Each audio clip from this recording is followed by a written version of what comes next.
Welcome to the Project Zion podcast. This podcast explores the unique spiritual and theological gifts Community of Christ offers for today's world.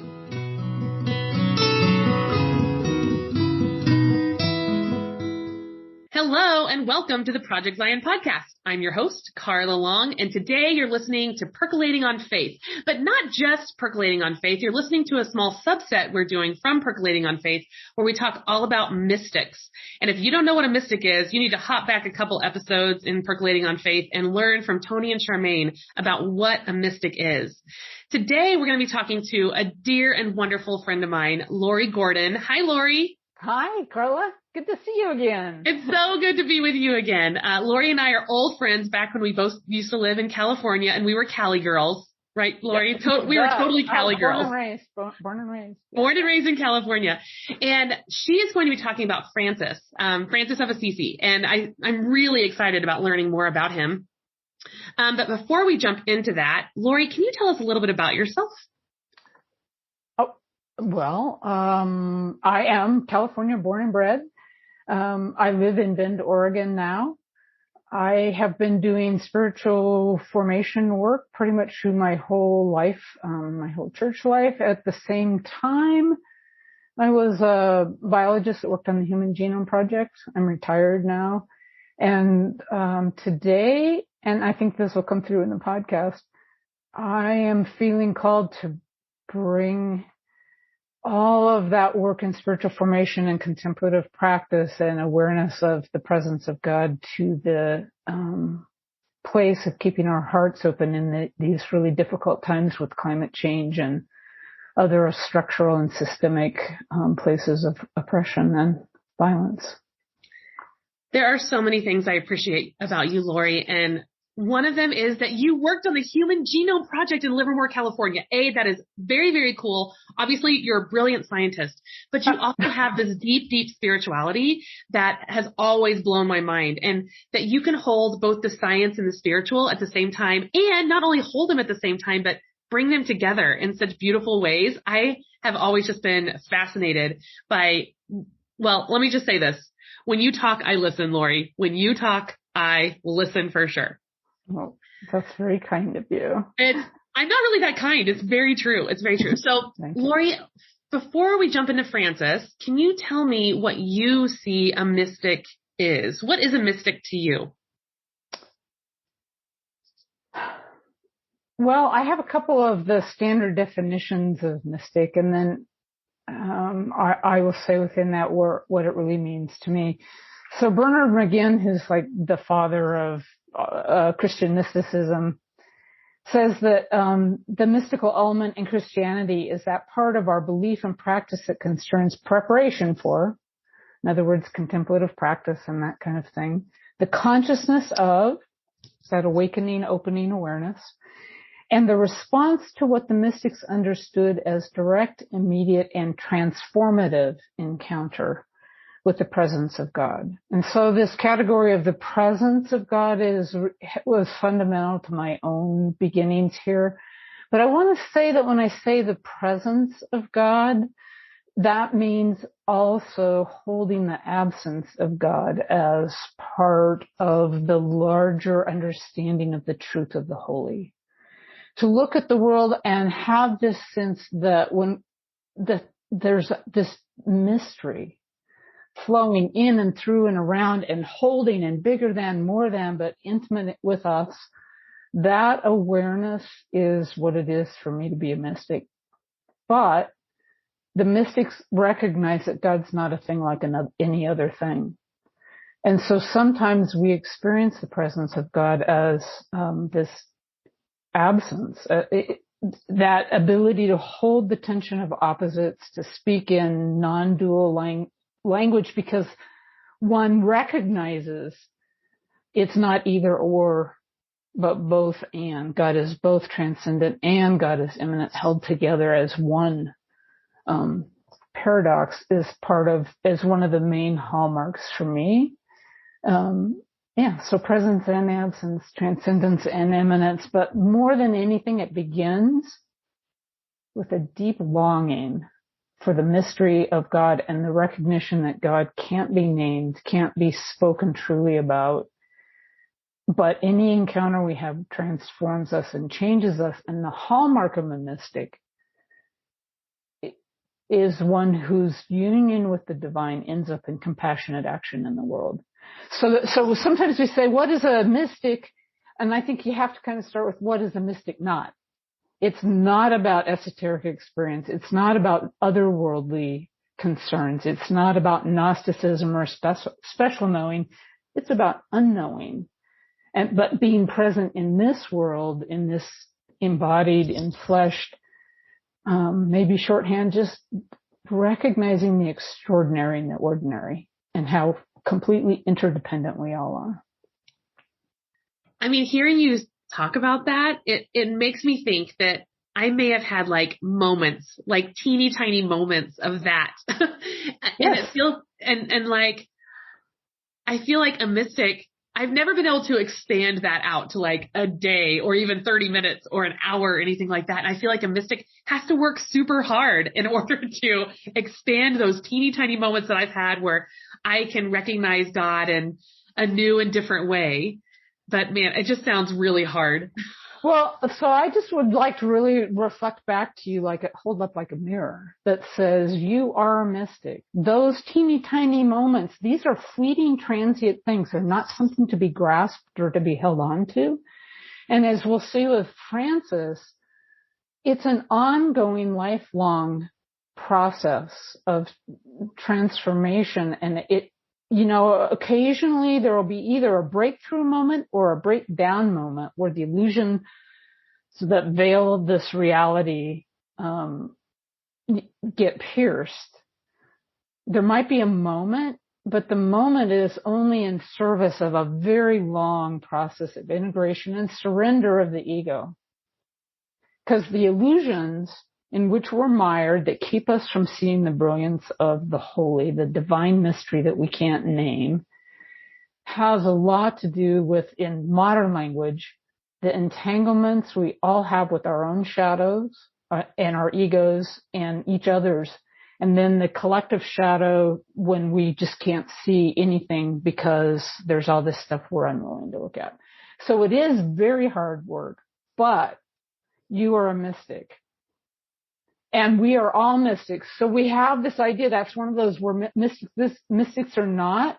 We hold up these guys and women and men who have had an impact in a way that people have noticed. Many of them have written, but there are many, many more who are not mystical teachers, but who are mystics and experience that extraordinary moment here and there, just being grateful, waking up one morning and seeing the sun come up.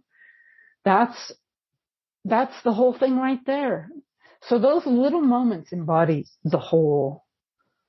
You catch those glimpses. So yes, it's hard, but also you are a mystic, and anybody who's listening to this and drawn to this exploration has had those moments that cause them to say, I just want to know a little more. I'm so glad you said that, because if you didn't, I was. So listeners, I hope you heard Laurie very clearly. She said that you don't have to write books and have these huge experiences with God in order to be a mystic. Pretty much, would you say almost everyone's a mystic, maybe? Or if you're having experiences with God? Well, what I would say is that Karl Rahner, let's see if I can find that quote, said something to the effect that we will all be mystics or we won't be anything. Because a mystic is one who experiences the reality of God and at the same time is not trapped by a certain rigid limitation around who God is. And so for all of us to move into the future with open hearts, that letting the Spirit flow, those are the moments we touch the mystery that's God, and we stop limiting God. I think maybe it's as much that as it's those moments when we don't limit God to our own ideas and perceptions of who God is. And it's just critical. So yeah, everyone has the potential, and everyone's journey looks different. Yeah, absolutely. Well, thank you for that. I appreciate that very much. So you've mentioned him twice now. I think we should just jump into him. Where do you want to start with Francis? Do you want to start at the beginning or where? Yeah, well, why don't I give you a little bit about his life? I think what I do want to say is why I chose Francis as a mystic to talk about today. I just feel that for one thing, he's one of the most well-known and beloved of the saints, particularly because of his love of nature. I was actually going to ask you the question, what do you know about Francis, and where are you drawn? But there's so much more about the way he understood what it is to be a peacemaker and to find a lifestyle that allowed him to be a peacemaker and to promote nonviolence, that he just seems very relevant for our world today because he had this extraordinary ability to see others not as enemies, but as friends, more than friends, as kin. That his ability to see all of creation interwoven with kinship, with family belonging, it is beautiful, but it's also a difficult choices involved. So I think I will start with just talking about that way in which his encounters were transformative, but I wanted to begin there. So I'm so glad you did. Thank you for doing that. Okay. So, Saint Francis was not a saint when he was born. He was born as a very human person. He was christened as Giovanni di Bernardone. His father was a cloth merchant. This was a time in Europe when the feudal system was crumbling. A merchant class was arising. The interchange of money was changing the whole face of Europe. The church itself was being inundated with corruption. Clerics keeping concubines and mistresses, taking money for alms. The Crusades were in full swing. So he was born into a very troubled time, transitional time in human history. So his father was a cloth merchant, traveled a lot in France. His mother is believed to have been French. And so after he was born, he was nicknamed Francesco. And so we have Francis of Assisi. So, he grew up, kind of the quintessential wild child, which I actually love about him. A very sensitive sort, but very, flamboyant in the sense that he did a lot of eating, drinking, and singing.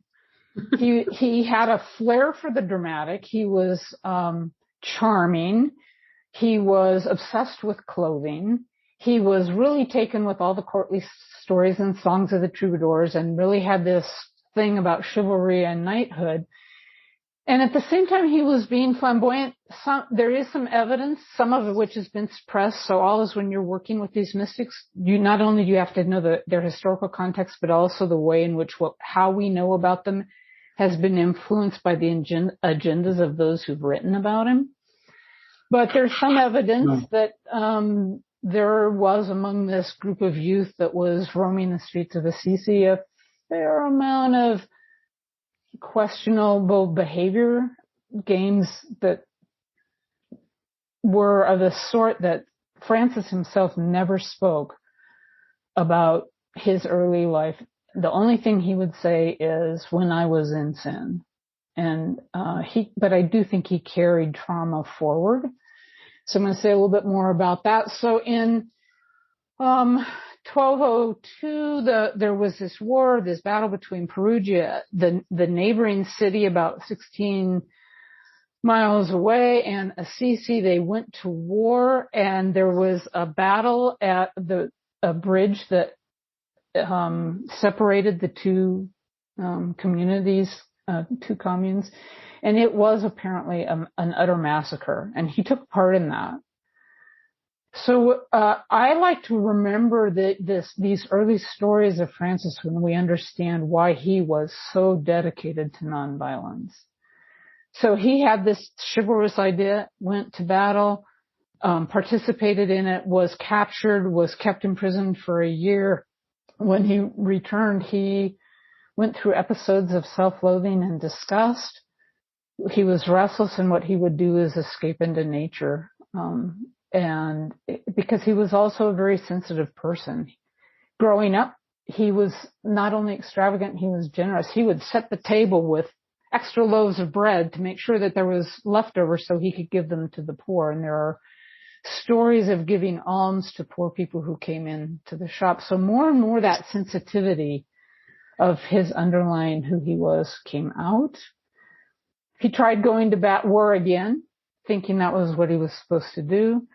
And that lasted for about a day. There's a lot of stories all around that. He ended up coming back to Assisi and just, again, that restlessness, ill, and having these visions.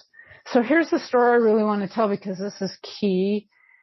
His conversion was this gradual, ongoing thing that lasted his whole life. But it began with those moments as a child where that recognition of poor people, the poor and oppressed really came out. But he was also deathly afraid of lepers. And so here, the story is that he was riding along on his father's horse one day, and he rode past a leper at the side of the road. Those who had been excluded, they weren't even allowed marriage. They weren't allowed the sacraments. They weren't allowed church access.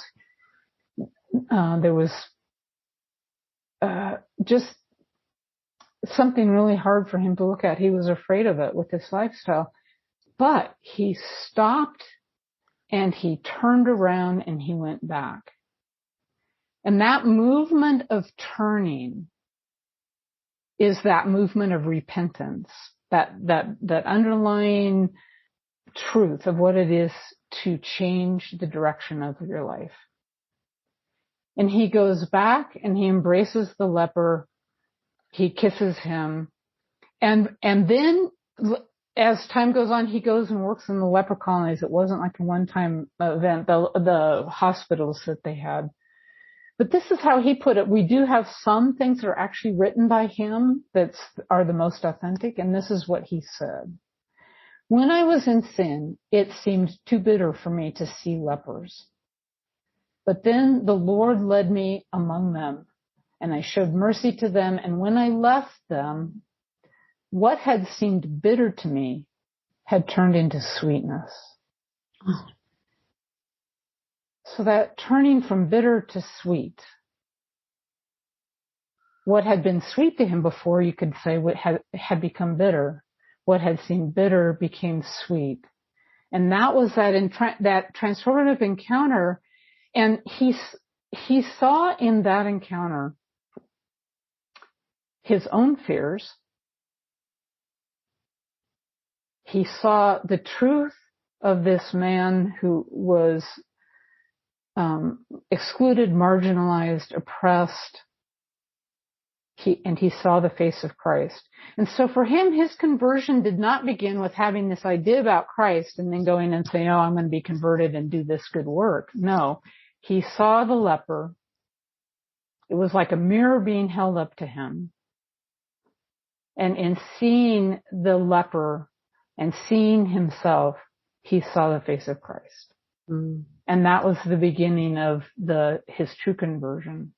He goes on then. Later, a few months or year so later, he's working at San Damiano. He's looking at this amazing Franciscan cross, and he hears, as he gazes at the cross in the rubbles and ruins of this old church, an inner voice in some of the, depending on who you read. Some say it was actually the crucifix itself, but I think that's hagiography.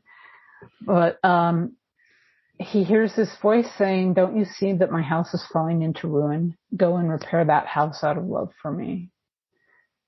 And so he starts spending his father's money and incites the wrath of his father. It's a much longer story, but he had the sense that Christ had truly spoken to him and invited him to manual labor and to give up this affluent life that he had. And he ran away and hid, knowing that his father, because he sold his horse and he sold a bunch of his father's cloth, and he had this money, and he knew his father, who was abusive, in our way of thinking about it, was going to go ballistic. And so he hid for about a month, praying in a cave, and then finally decided to face the music. And I think everybody knows that story of how his father's abusive feelings. He didn't mind when he was spending money making up with the noblemen and getting in with the right people, but when he started selling his things in order to give away to the poor, that was sort of the drawing line.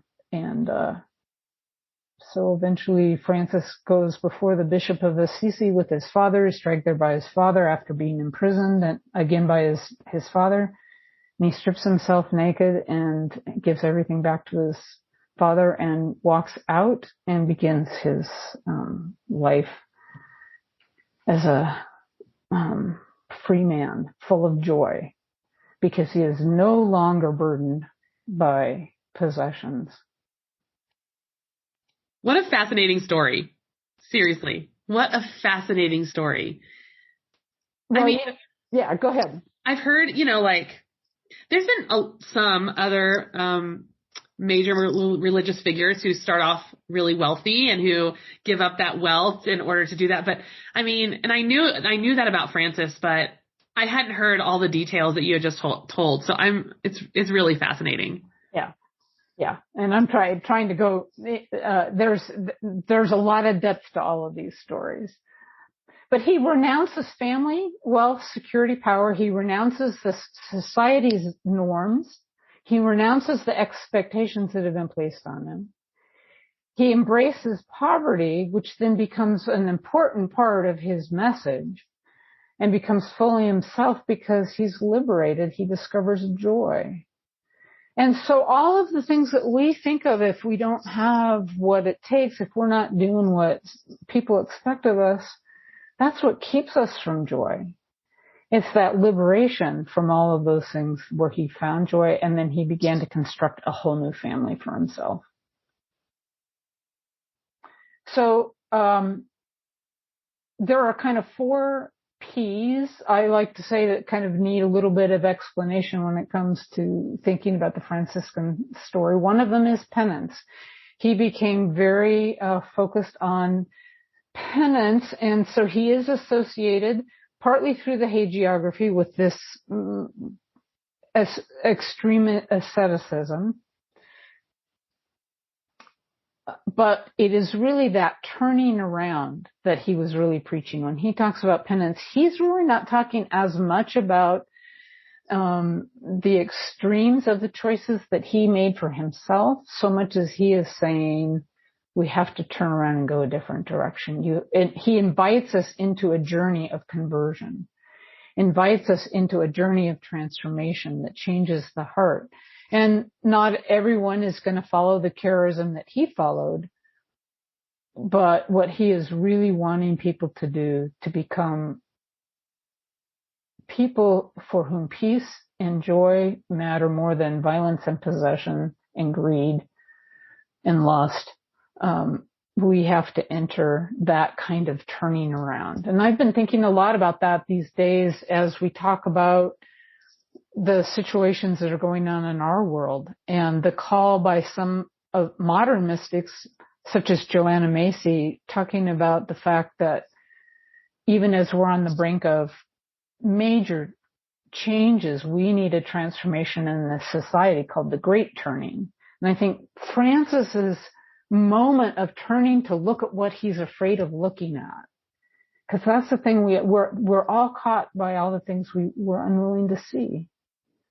But he's willing to see what he's most afraid of, and allow it to show him the face of Christ.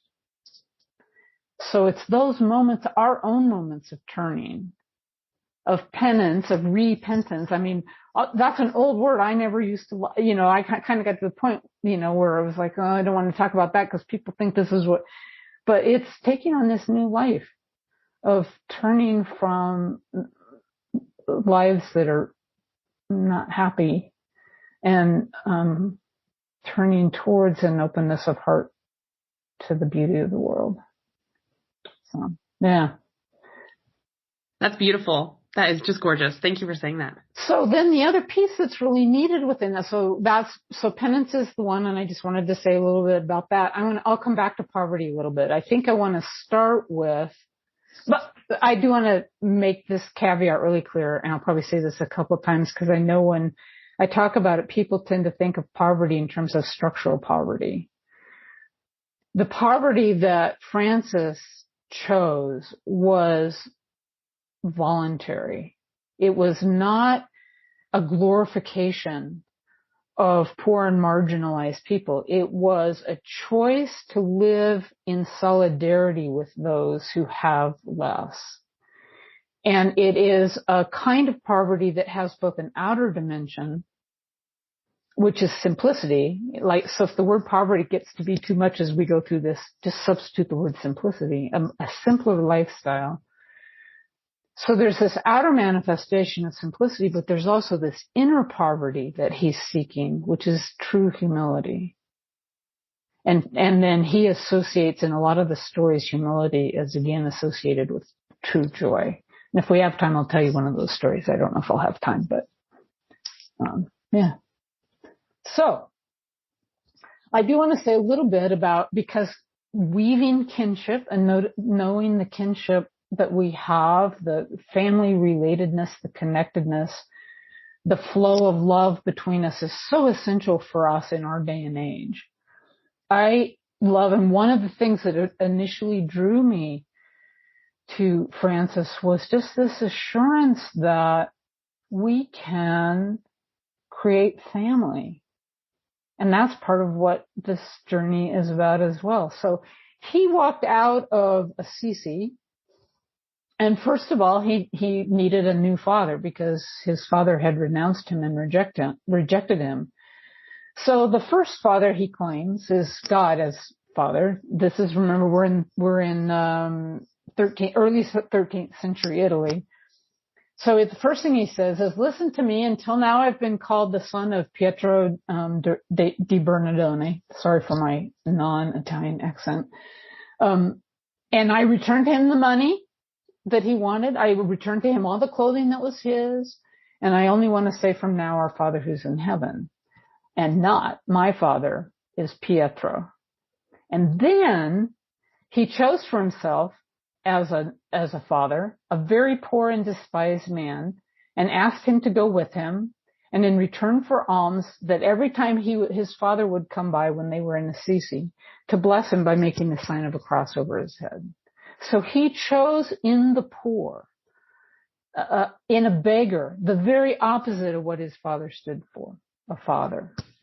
And then he began assembling the friars minor, the other young men who saw him and were attracted and who were willing to give up their possessions to go follow this lifestyle, because there was just this yearning for something different in these violent times. And they went into the church together, his first several followers with him, and they proof texted, they kind of opened the Bible, and they found these three passages: go sell your possessions and give the money to the poor, and you will have treasure in heaven. Then come follow me, in Matthew 19:20. Then they proof text, take nothing for your journey, no staff, nor bag, nor bread, nor money. Don't even take an extra tunic. That's in Luke 9, verse 3. And then the third one they found was, if any want to become my followers, Jesus is saying this, let them deny themselves and take up their cross and follow me. And those became the foundation of his fraternity. And what he said was, according to one of his early biographers, this is what I want. This is what I've been seeking. This is what I long to do with all my heart. So he creates this fraternity of brothers wherein there's no class distinctions. They share, they share duties. They walk the road together, and he also recognizes being called to be mothers to each other. So he's lost his father, he's lost his mother, he's lost his siblings, but now he is, in a fraternity with those who will mother him, who will be gently nurturing of him. And they go about their work in great joy. There's actually stories about, there's paintings where he marries Lady Poverty. So he's actually, Lady Poverty becomes his spouse. And then, later on,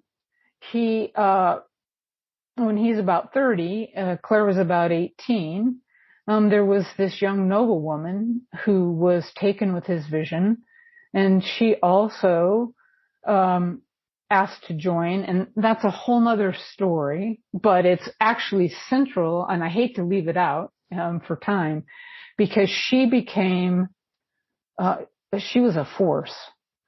She was not, she believed in this vision of not possessing things so strongly. She's the one who actually saved Franciscan intuitions after Francis died from being further lost to the institution.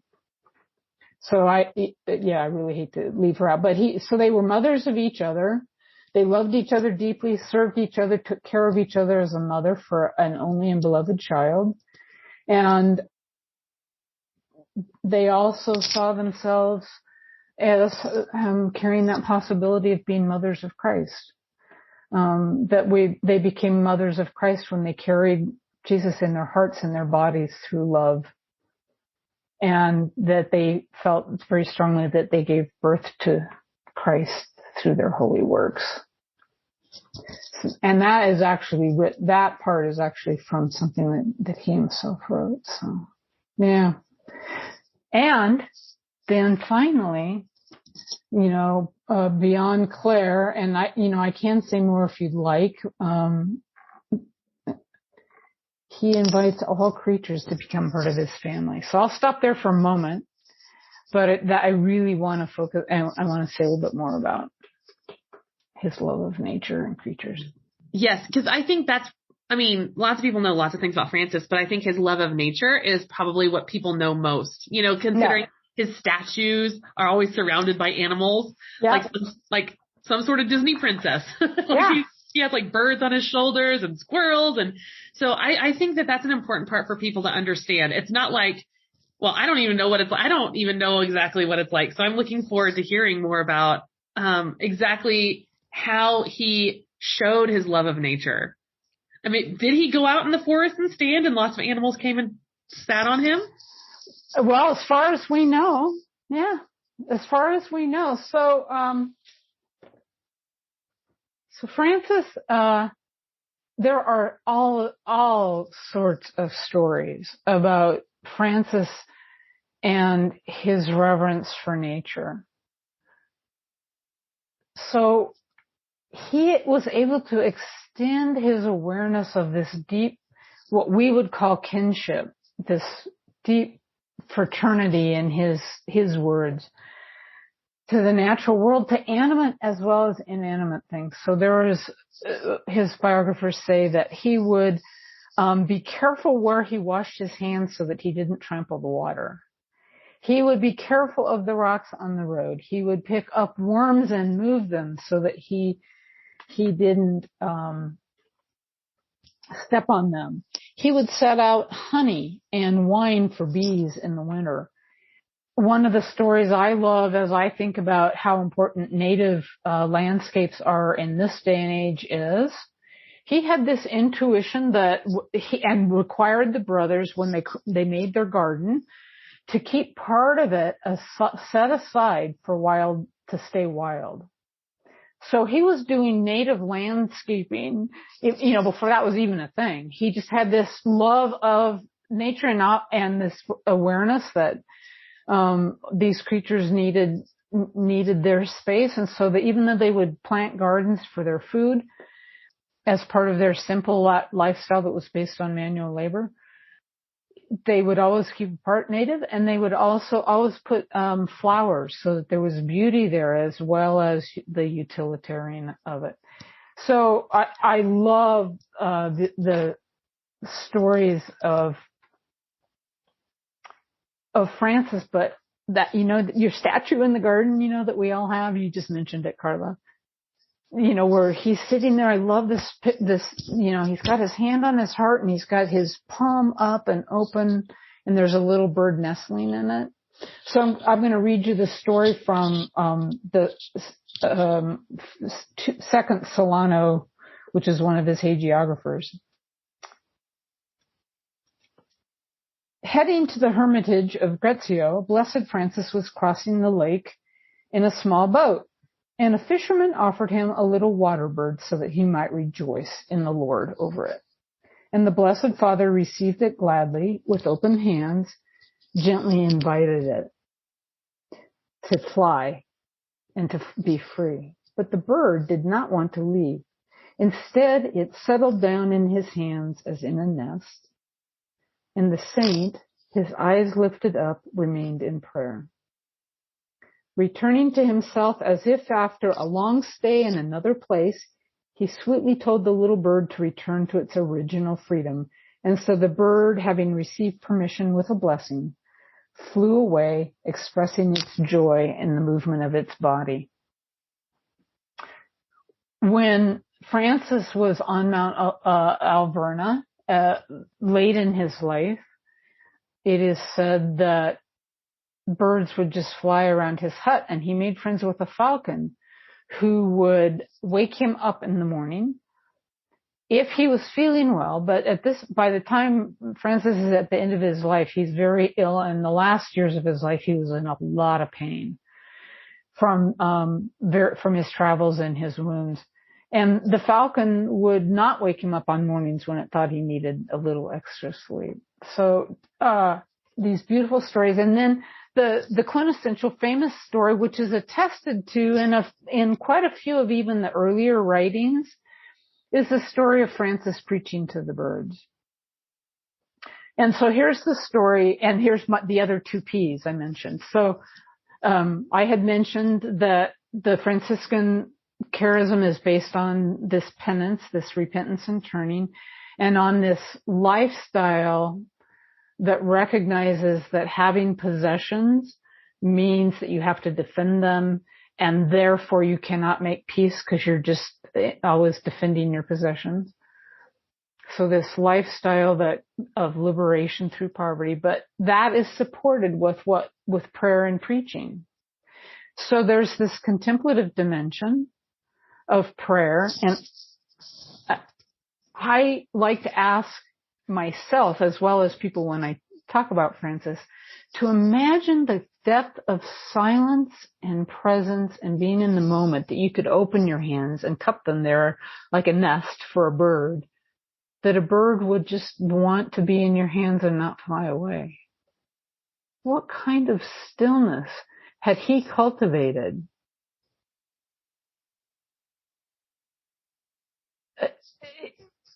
So Francis, unlike many of the other mystics, didn't write a lot about his personal experiences. As a matter of fact, he was pretty explicit that you shouldn't be talking about that. But that he had them is very clear.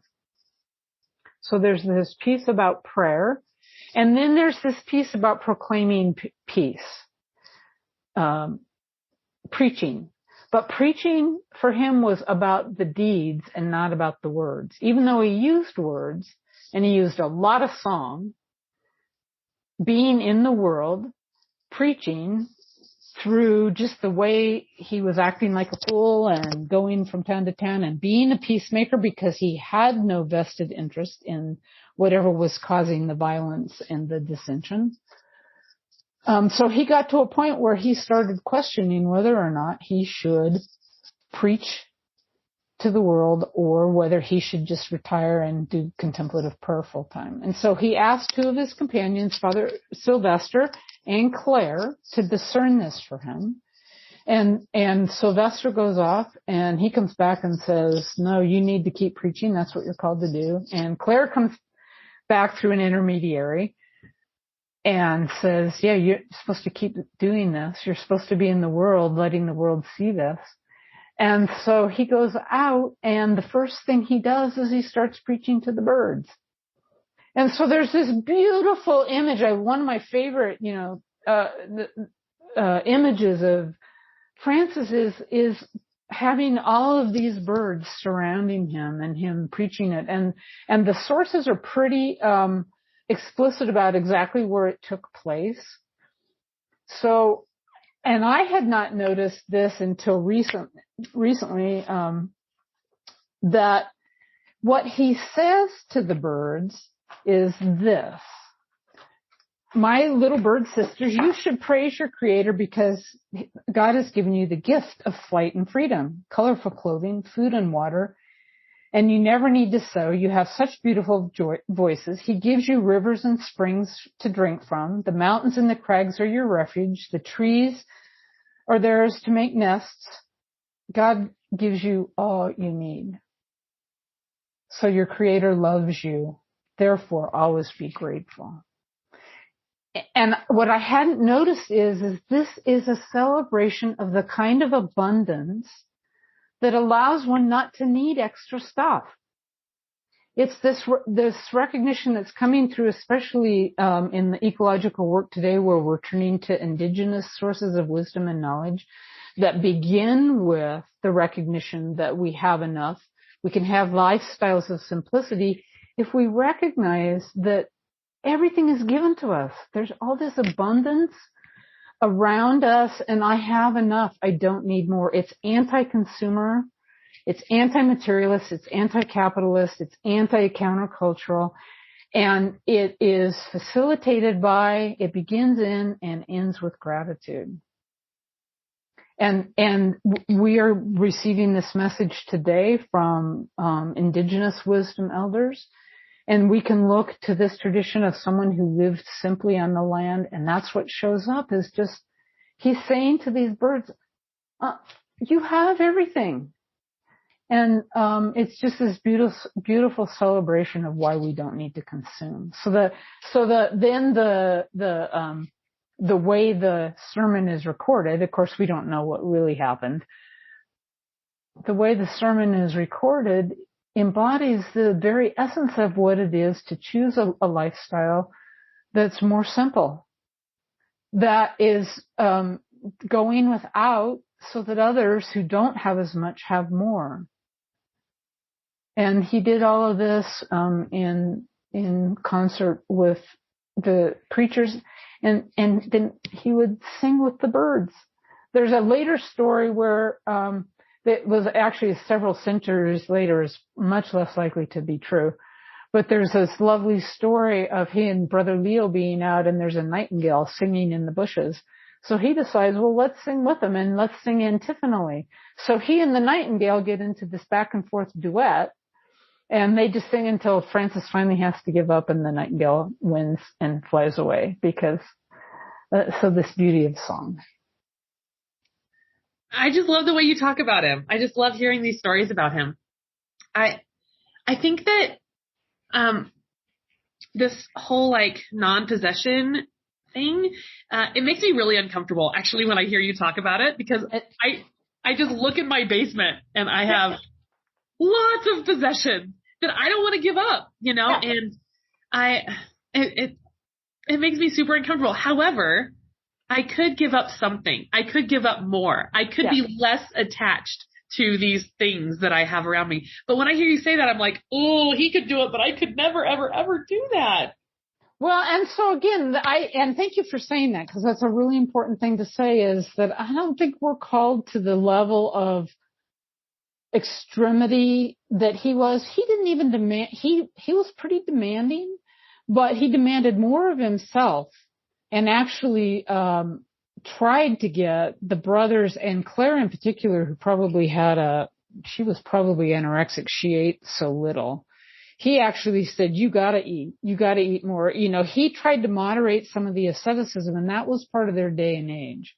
So that is a caution whenever we're working with these mystics, is we're running into cultural values that no longer seem appropriate. But this kind of simplicity that he's calling us to might allow me to say, do I really need to order this book? And at the end of his life, one of the last things he's reported to have said is, I've done what I was called to do, but you need to do what you were called to do. And so there is a danger. This is not an invitation into the extreme asceticism. It's an invitation into looking more deeply at our own broken places that are trying to, and our participation in our culture in which we're enmeshed. And so there's this constant, actually it kind of leads me into the, one story I wanted to offer too, about the way in which he makes choices not by putting the other at a distance and saying they're an enemy, but by befriending the enemy, including our own inner needs. He was harsh with himself, I will say, to a fault, and he did some pretty wacky things. But he had a gentleness with everyone else.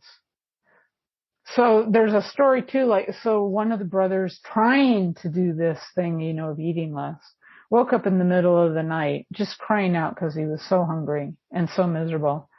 And Francis heard him and woke everybody up and set a table and made sure, and they all sat around and had a feast.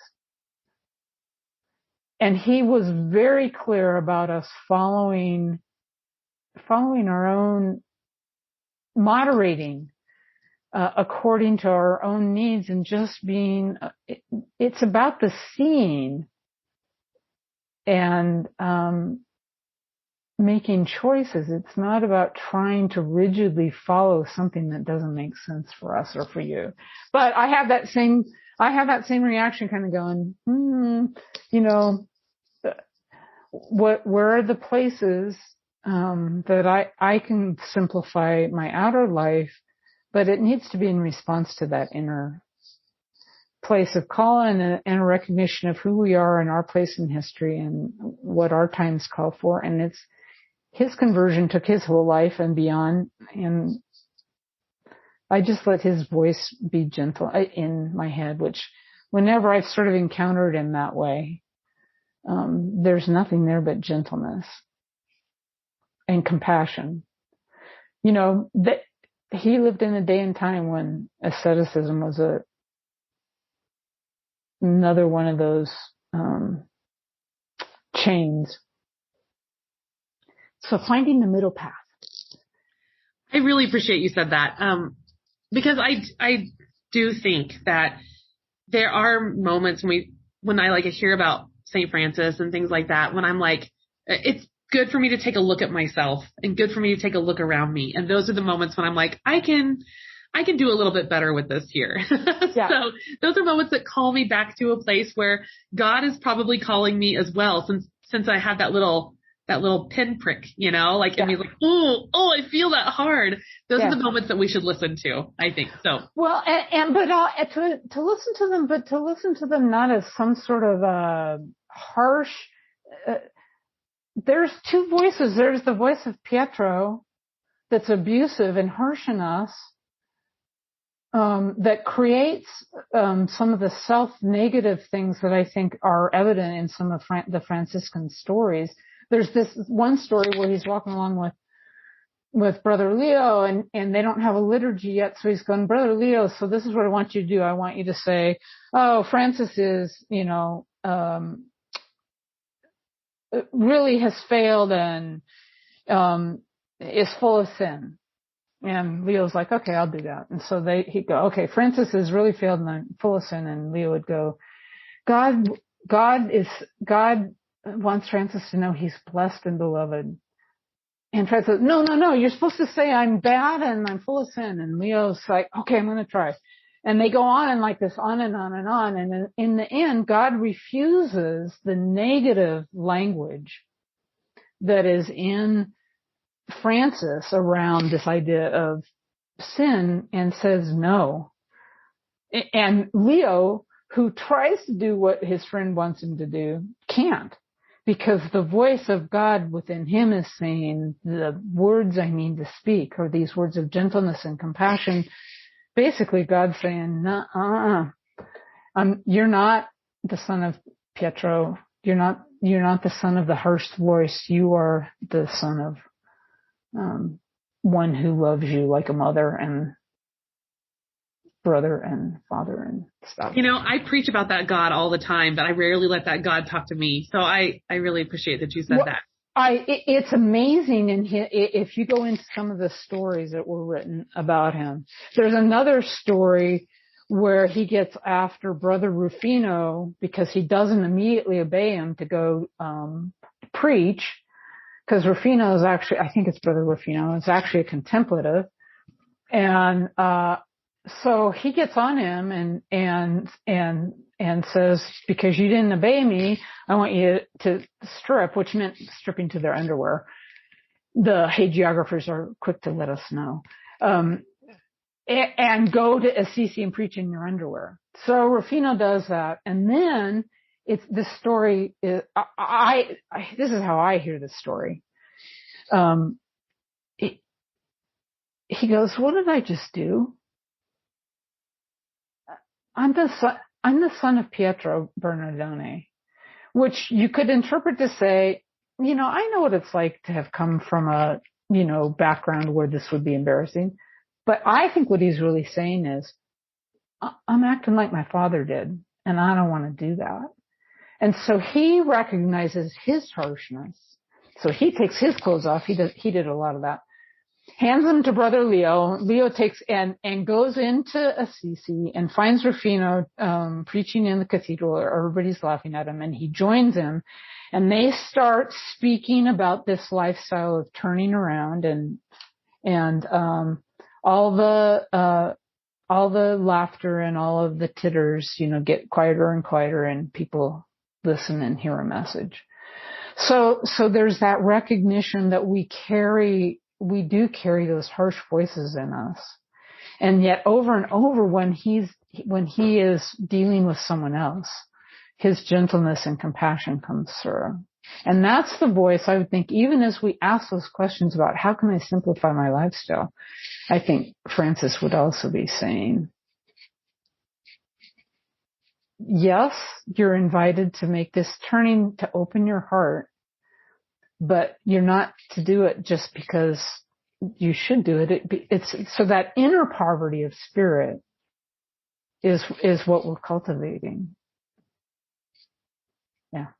Oh, wow. See, listeners, I told you at the very beginning, when Laurie speaks, you should really listen because there's lots and lots and lots of good nuggets in there.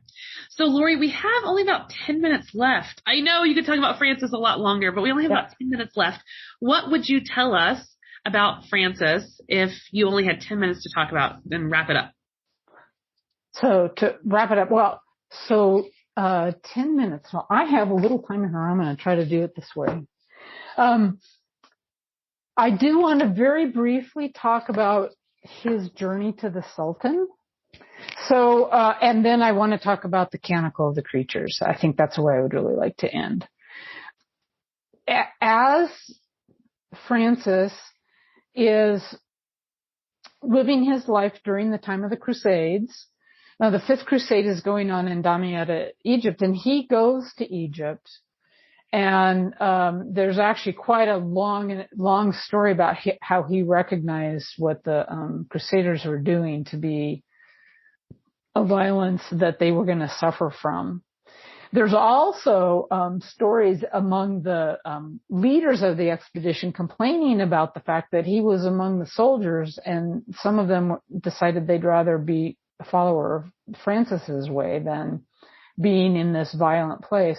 So here's this person who, as a young man, had been traumatized, and I think probably in our day and age we'd say had PTSD, going in to this war zone where there was massacre, and he decided that he was going to go see the Sultan. Now, the later biographers who want to spiritualize everything say he wanted to go convert him, but he crossed the demilitarized zone as this poor man, and because he refused to accept gifts, refused to accept possessions, came so humbly, spent about 2 weeks with the Sultan and with his Sufi spiritual advisors, and apparently they had these conversations. There's some suggestion they were cosmological in nature, about the nature of God, of spirit. And what's really beautiful about it is even though some of the biographers would like to make you think that he converted the Sultan, they basically were in this exchange of dialogue. And to this day, the Basilica in Assisi is one place in Christendom where interreligious dialogue can take place. He made suggestions to the Sultan that the Sultan actually tried to implement to try to bring the war to a conclusion. And it was the cardinal prelate who refused to let the Crusaders accept those terms of passage to Jerusalem. But he came home himself influenced by his conversation with the person who believed differently than he did. So this thing about otherness translated to his peacemaking across religious and, dare I say, political boundaries. And what he says, he wrote a rule when he came back, which was not accepted. He had to rewrite it. But the rule he wanted said that when you go among those Saracens, because that was what it was in his day and age, this is what you need to do. You basically need to enter into dialogue, but not into argument and disputation. And only if you can stay true to your sense of who you are, as a Christian, and only if and as something that moves in you, that there's a way to share across those religious boundaries, and do it then. Which seems so obvious to us, but if you think about that in that day and age. And then he came home, he wrote these beautiful songs towards the end of his life. And one of them, what is pretty clear to those who really look deeply at this incident, that he himself came home and allowed himself to be changed by this interchange with somebody of a different faith than his. He wrote this beautiful set of praises, to the Lord. You are love, you are peace, you are humility, and it goes on and on and on, kind of in the way that the Muslims recognize the many names of God. And he believed, the only thing he may have come back with that he accepted was an ox horn to call people to prayer, and he then incorporated a call to prayer with a bell into their daily rhythms of life. So I just wanted to mention that particular piece. There's a beautiful icon that you can look up online by a Franciscan. His name is Robert Lentz, I think. And it has Francis and the Sultan with this holy fire of love, shrouded in this holy fire of love as they spoke peace together. But he came back because the order was being taken over, it was being institutionalized, it was being made to look actually more ascetic and less with a charism of poverty. And he came back and tried and failed and had to give up and start all over again. And by this time he had trachoma, he was hurting. He went to the mountain. The story about the stigmata, I think, is fascinating. We don't have time to go into that. But I would just say, I think part of that story is not only about did he or didn't he actually bear the wounds of Christ after this vision that came with more interactions with birds, but how he carried the wounds of his life in his flesh and his soul, and yet had this incredible experience of union with God. He also came back, you may not know this, just make sure everybody knows that he did the first creche ever. So when you celebrate your creche at Christmas, that was Francis. But he came back tired and weary towards the end of his life to San Damiano, where Claire and the poor sisters lived. And he was by this time basically blind. His eyes, they tried to cauterize his eyes with a red hot iron. And he writes this incredible hymn that we all know as the Canticle of Creatures, a song. So I wanted to end there because what I wanted to say about it is the way in which it becomes this powerful expression that I think all of us need of his understanding of how interconnected all of life and all the elements and all the creatures are connected through the brilliance of the light of the one who's the Trinity. So he writes this cosmological song at the end. And it starts out saying, Most High, all-powerful, good Lord, to you are the praises, the glory, the honor, and every blessing. To you, Most High, all of this belongs, but no one is worthy to pronounce your name, which is, again, a piece from his sojourn in Egypt, as well as that mystical intuition that what we call God is a mystery that can't really be named. And then he goes on and he tries to name it, and he names it. First of all, he's blind. Seeing the light hurts his eyes. And he starts out saying, Praise be to you, my Lord, with all your creatures, especially brother, son. So the first two strophes are about God, and then he goes into this piece about brother, sun, sister, moon, and the stars. So one light, three sources of light.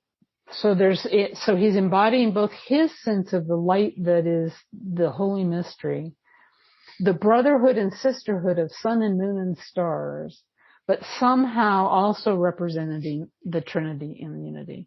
And then the next four verses are the ancient elements of earth in the ancient order, which is praise be you, brother wind. And then he gives four descriptors of brother wind. Praise be you, sister water. He gives four descriptors of sister water.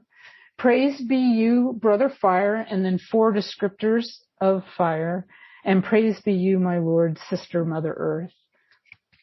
And four descriptors. At least I'm told in Italian. The English, it's a little harder to find the four. But he actually structured this to say here's the one and the three, and then here's the four elements of which all of creation is created, seeing them as kin, brother and sister, this cosmological hymn.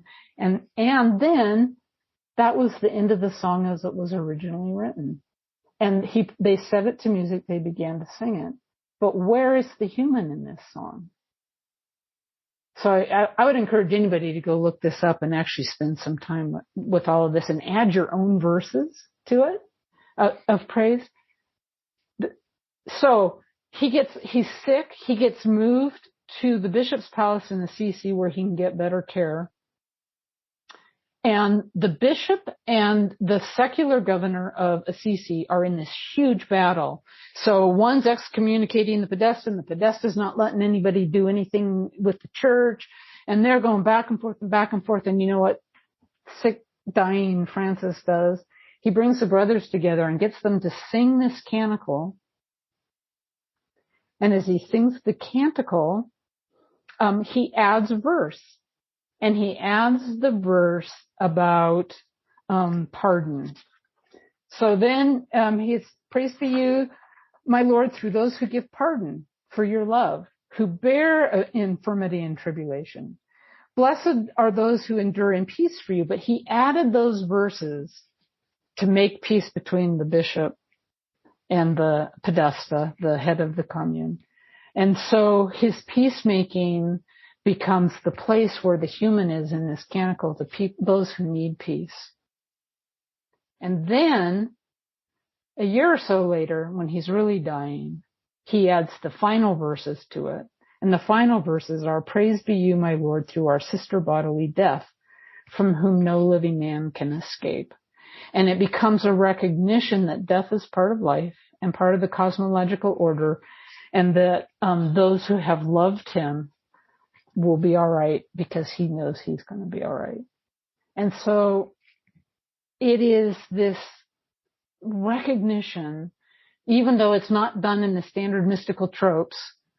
He's not saying, oh, God's transcendent and immanent and doing all the theological thing. He's feeling it, he's living it, he's singing it, he's weaving it all together. And it's one great family of being, of which humans are the ones who sing the song. So I wanted to make sure we ended with that, because that's the piece that, I just think that's what Francis is. That's his biggest, most profound legacy. And he's become the patron saint of all things ecological, interreligious dialogue. He invites us to personal conversion and transformation. And, invites us to that transformation of a lived engagement with Christ, because that's who he loved. Yeah. Yep. Wow. Laurie, this has just been so fascinating for me. I've learned so much from you about, and I could tell how much you love him through your words, the way you spoke about him, and how much, just how rich his life was and continues to be for people who study him. So thank you so much for your knowledge, and thank you so much for sharing that with us. I really appreciate it a lot. You are very welcome. And we only scratched the surface, but I would invite everybody to find, if it's not Francis, find a wisdom person, or persons that can help be a companion on your own spiritual journey. That's why we teach. It's not about the learning. It's about how then do I find that change of heart that makes me open to all the wounds of the world and do it with singing. Oh, that's what we need in this day and age. Yeah. Absolutely. I do not disagree. Well, thank you again, Laurie. You're so welcome. Fantastic.